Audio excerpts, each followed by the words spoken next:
అదరకొట్టే కారం రంగు రుచి ఆచి కారం పొడి.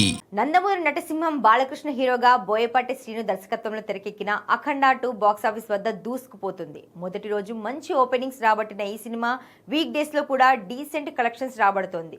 ముఖ్యంగా బుకింగ్స్ పరంగా తాండవం చూపిస్తోంది. Popular cinema tickets booking apps లో అఖండ 2కి సాలిడ్ రెస్పాన్స్ వచ్చినట్టు మేకర్స్ చెబుతున్నారు. బుక్ మై షో ఇంకా డిస్ట్రిక్ట్ యాప్స్ లో 2 మిలియన్స్ కి పైగా టికెట్స్ అమ్ముడుపోయినట్టు మేకర్స్ కన్ఫర్మ్ చేశారు.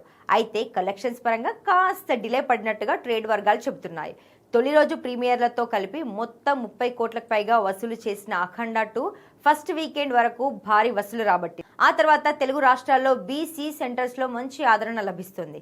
కానీ హిందీ బెల్ట్ ఓవర్సీస్ లో దురంధర మూవీ ఎఫెక్ట్ పడింది. ఇప్పటి వరకు చూసుకుంటే 75 కోట్ల వరకు నెట్ కలెక్షన్స్ రాబట్టినట్టుగా చెబుతున్నారు. వరల్డ్ వైడ్ గ్రాస్ పరంగా చూస్తే 100 కోట్ల చేరువలో ఉందని ట్రేడ్ వర్గాలు లెక్కలు వేస్తున్నాయి. అయితే ఈ సినిమా లాభాల్లోకి రావాలంటే ఇంకా చాలా రాబట్టాల్సి ఉందని అంటున్నారు. బాలకృష్ణ కెరీర్లోనే అత్యధిక బిజినెస్ జరిగిన చిత్రంగా రికార్డులు సృష్టించిన ఈ సినిమా బ్రేక్ ఈవెన్ సాధించాలంటే వరల్డ్ వైడ్ 200 కోట్లకు పైగా వసూలు చేయాల్సి ఉందని అంచనా వేస్తున్నారు. అయితే డిసెంబర్ 19న జేమ్స్ కెమెరాన్ అవతార్ 3 రిలీజ్ కాబోతుంది. కాబట్టి అఖండ 2 పై ఆ సినిమా ప్రభావం చూపే అవకాశాలున్నాయని ట్రేడ్ వర్గాలు భావిస్తున్నాయి. మరి లాంగ్ రన్ లో అఖండ 2 ఎంత రాబడుతుందో చూడాలి.